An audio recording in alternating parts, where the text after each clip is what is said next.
కొన్ని చోట్ల సక్సెస్ అవుతుంది, కొన్ని చోట్ల ఫెయిల్యూర్ అవుతుంది. కమ్యూనికేషన్ సక్సెస్ అవుతుంది అంటే మీకు మొట్టమొదటి మాటగా చెప్పాను, ఎవరైతే ఎక్కడైనా సరే చక్కగా అంటే గౌరవంగా వినయంగా అవతలాగా అర్థంగా మాట్లాడతారో అక్కడ కమ్యూనికేషన్ సక్సెస్ అవుతుంది. లేకపోతే కమ్యూనికేషన్ ఫెయిల్ అవుతుంది. సో మనం ఫెయిల్ అవ్వకుండా కమ్యూనికేషన్ చూడాలి అంటే మన కమ్యూనికేషన్ ప్రాపర్ గా ఉండేలాగా మనం చూసుకోవాలి. అవునా కదా?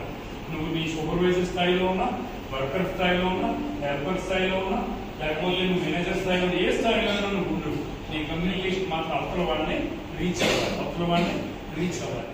నువ్వు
దాన్ని డౌన్లోడ్ అన్నాం. అలాగే ఆపరేటర్ కింద హెల్పర్ దగ్గర నుంచి ఆపరేటర్ నుంచి సూపర్వైజర్ నుంచి మేనేజర్కి వెళ్తే దాన్ని అప్వర్డ్ అన్నాం. ఈ అప్వర్డ్ డౌన్లోడ్ కమ్యూనికేషన్స్ కలిపి వెర్టికల్ కమ్యూనికేషన్ అని చెప్పాం. అది కాకుండా ఇంకొక కమ్యూనికేషన్ ఏంటి? Horizontal communication. హారిజాంటల్ కమ్యూనికేషన్ అంటే ఏంటి? ఒకే లెవెల్లో అంటే సూపర్వైజర్స్ మధ్య జరిగే కమ్యూనికేషన్, హెల్పర్స్ మధ్య జరిగే కమ్యూనికేషన్ మనకి హారిజాంటల్ లెవెల్ కమ్యూనికేషన్ అంటాం. ఇలా దీని అన్నప్పుడు ఇక్కడే కొంచెం ఇది ప్రమాదకరమైనటువంటి కమ్యూనికేషన్. ఎందుకంటే ఒకరికొకరు పైకి రావాలన్న కోరికతో ఒకరి మీద ఒకరు చెప్పుకోవడం, ఒకరికి ఒకరు బొద్దులు తెగడం, ఒకరికొకరు వెనుకోటి పొడుచుకోవడం ఇలాంటివి జరుగుతాయి. కాబట్టి ఈ కమ్యూనికేషన్ దగ్గర మనం జాగ్రత్తగా ఉండాలి. ఆ తర్వాత అది చెప్పుకున్నాక మనం ఇంకొకటి చెప్పుకున్నాం ఏంటి రకాల కమ్యూనికేషన్ ఎలా ఉంటాయి. First one is active communication, reactive communication, then proactive communication, reactive communication, assertive communication. Active అంటే ఎప్పుడు నవ్వుతూ చక్కగా అందరితో మాట్లాడేవాడు యాక్టివ్. రియాక్టివ్ అంటే అవతలవాడితో మాట్లాడక ముందే వాడిని ఎక్కడమో లేకపోతే అవతలవాడిని ఏదో ఇబ్బందికరంగా మాట్లాడటమో అనవసరమైన మాటలు వదలటమో చేస్తే అది రియాక్టివ్ కమ్యూనికేషన్. ఎందుకని అవతలవాడు రియాక్ట్ అవుతాడు కాబట్టి. అది కాకుండా ఇంకోటి ఉన్నాం ప్రోయాక్టివ్ అంటే అవతలవాడికి ఏ ఇబ్బంది కలుగుతుందో దాన్ని గ్రహించి మనం మాట్లాడి అవతలవాడికి ఏదైనా సహాయం చేసినట్లయితే అది ప్రోయాక్టివ్ కమ్యూనికేషన్. నెక్స్ట్ వచ్చింది డియాక్టివ్. కొన్ని సందర్భాల్లో మనం మాట్లాడుతుండడం అనేది ఉత్తమమైన మార్గం. అనవసరంగా మాట్లాడి మన వివాదాన్ని పెంచుకునే కన్నా కొన్ని సందర్భాల్లో కామ్గా ఉండడం అనేది బెటర్. ఆ తర్వాత అసర్టివ్ గురించి చెప్పుకున్నాం. అసర్టివ్లో ఏం చెప్పుకున్నాం? ఎప్పుడైనా సరే ఒకరికి మంచిగా చెప్పినప్పుడు 2-3 సార్లు చెప్పాం, 4వ మన చేతులు పరిధులు దాటిపోయినప్పుడు మనం కొంచెం గట్టిగా చెప్పాల్సిన అవసరం ఉంటుంది. దాన్ని అసర్టివ్ కమ్యూనికేషన్ అంటాం. ఆ తర్వాత ఒక ఎక్సర్సైజ్ చేసాం, రీడ్ అంటే మీరు సూచనలు ఎలా పాటిస్తారు చెప్పుకున్నాం. ఎస్ఓపి ఉంటుంది మన దగ్గర, కానీ పూర్తిగా చదవం, అర్థం చేసుకోం. అలాగే మనకి ఇచ్చిన పేపర్లో కూడా ఇక్కడ చదవండి అని ఉంటే మీరందరూ కొద్ది బొమ్మలు వేసారు, రా బొమ్మలు వేసారు, ఈ బొమ్మలు వేసారు. సో మనం అర్థం చేసుకోవాల్సింది ఏంటి? కమ్యూనికేషన్ సరిగ్గా అర్థం చేసుకోగలిగితే మనం పైనుంచి కింద వరకు అక్కడ ఏం ఇన్స్ట్రక్షన్స్ ఇచ్చాడో దాన్ని ఫాలో అవుతే దాన్ని అర్థం చేసుకోవడం అవుతాం. దానివల్ల కమ్యూనికేషన్ సక్సెస్ అవుతుంది, లేకపోతే ఫెయిల్యూర్ అవుతుంది. ఇది అయిన తర్వాత ఒక ఆడియో క్లిప్పింగ్ విన్నాం, అది విని అందులో కొన్ని ఆన్సర్స్ చేసాం. కానీ అందులో ఒకటి క్వశ్చన్కి మనం అందరం మంగకి ఎవరో పలానా వాళ్ళు ఇష్టం అంటే వీళ్ళకి ఇష్టమని చెప్పి రాసాం, అది అందులో చెప్పలేదు. కానీ మనం ఆలోచించాం, ఊహించడంతోనే కమ్యూనికేషన్ చేస్తూ ఉంటాం. దానివల్ల కొన్ని ఇబ్బందులు వచ్చే అవకాశం ఉంటుంది. అదే తర్వాత ఒక ట్రైన్ బొమ్మ చూసాం, అందులో కూడా అందరూ కలిసి ఎందుకు గుర్తుపెట్టుకోగలరు అంటే కొంతమంది కొన్ని రకాలుగా గుర్తుపెట్టుకున్నారు, కొంతమంది కొన్ని విషయాలు గుర్తుపెట్టుకున్నారు. అంటే గుర్తుంచుకోవడం అనేది ఎప్పుడు ఒకేలాగా ఉండదు. కాబట్టి మనం అనేది retention and attention is most important, concentration and understanding is important. తర్వాత పర్సెప్షన్ అనేది మనం చూసే విధానంలో చాలా తేడా ఉంటుంది. ఆ చూసే విధానం నేనైతే ఎలాగా, నువ్వైతే ఎలాగా అర్థం చేసుకుంటే కమ్యూనికేషన్ సక్సెస్ఫుల్ అవుతుంది. అది కాకుండా కొన్ని టిప్స్ ఆఫ్ కమ్యూనికేషన్ నేర్చుకున్నాం. ఇది మొత్తం మీద మనం చేసింది. బట్ వీటన్నిటికీ ఇంపార్టెంట్ ఏంటంటే లిసనింగ్ ఈజ్ మోస్ట్ ఇంపార్టెంట్. అంతేనా చెప్పు.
Central receiver. వీళ్ళిద్దరికి మధ్య సెంట్రల్ రిసీవర్ ఉన్నా సరే వాళ్ళకి రిసీవర్ లాంగ్వేజ్ బట్టి మనం మాట్లాడాలి. మన లాంగ్వేజ్ బట్టి ఆయన మాట్లాడాలి. ఆయన హిందీ వాళ్ళకి మనం తెలుగులో చెప్తే అర్థం కాదు, అది ఇంగ్లీష్ వచ్చినాయనైతే మనం హిందీలో చెప్తే అర్థం కాదు. దానికి మీడియా లాంగ్వేజ్ అనేది ముఖ్య అవసరం. ఎదుటి వ్యక్తికి ఏ స్థాయిలో అర్థం చేసుకోగలరు ఆ స్థాయిలో మనం చెప్పే అతనికి అర్థమైంది లేదని ఫీడ్బ్యాక్ తీసుకోవాలి. మనకి చెప్పేసి మన డ్యూటీ అయిపోయింది కదా అని చెప్పమని మనం అడగకూడదు.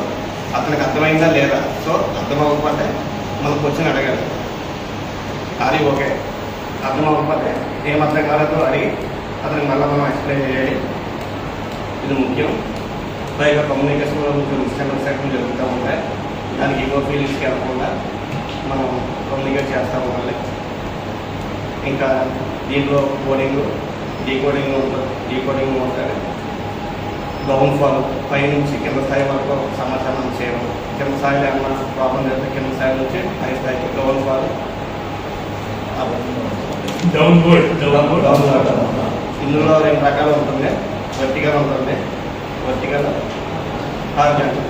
ఈ హారిజాంటల్ ఏంటంటే ఒక కేటగిరీ నుంచి సేమ్ కేటగిరీ ఉన్న వాళ్ళకి ఇన్ఫర్మేషన్ చాలా ఇయర్స్ వచ్చినప్పుడు ఈ వర్టికల్లో ఈగో ఫీలింగ్స్ కానీ ఒకరికొకరికి పడకపోవడం కానీ అలాంటి వాటి వల్ల ఈగో ఫీలింగ్స్తో మిస్కమ్యూనికేషన్ చేసుకోవడం, లేకపోతే నేను గొప్ప నేను గొప్ప అనేటువంటిది ఉంటుంది.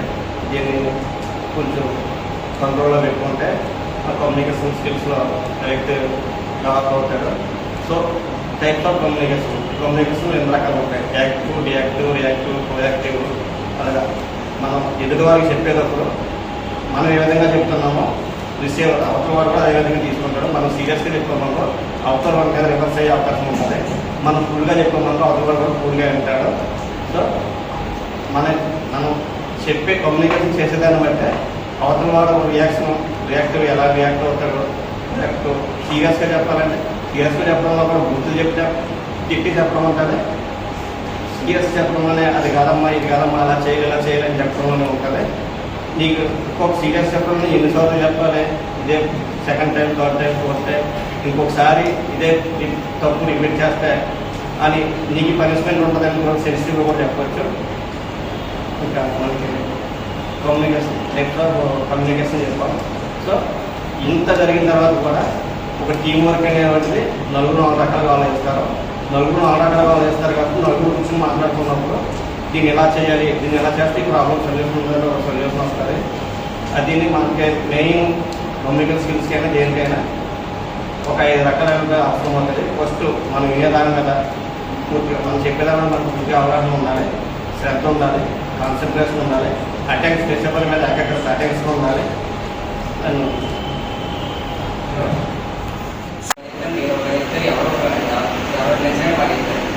మినీ వ్యక్తులు కూడా వాళ్ళు చూసినట్టు వింటారు, కానీ అది మనకు అర్థమైతే లేదా తెలుసుకుంటారు. వాళ్ళు చేసే పని బట్టి మనకు తెలుస్తుంది. అదేవిధంగా మనం చెప్పిన మాట వాడు శ్రద్ధగా వినడం లేదని మనం వాడి మీద దృష్టి కూడా సరిగ్గా పెట్టాలి. వాడి దృష్టి మన మీద ఉందా లేదా అని చూసుకుని వాడు చెప్పినప్పుడు వాడు సక్రమంగా వింటున్నాడా లేదా అని తెలుసుకోవచ్చు. అదేవిధంగా మనం ఏదైనా చెప్పినప్పుడు వాడు ర్యాష్గా మాట్లాడడం చేస్తాం. అది ఆల్మోస్ట్ 99% ర్యాష్గా మాట్లాడడం చేస్తాం. వాడు ఒక్కొక్కరికి అది నచ్చింది, ఇంకొకరు ర్యాష్గా మాట్లాడడం నచ్చుతుంది. దానివల్ల వాళ్ళ జరిగేదో జరుగుతుంది. మెయిన్ ఏంటంటే సాఫ్ట్గా మాట్లాడాలి. ఏంటి అదే చాలా ఇబ్బంది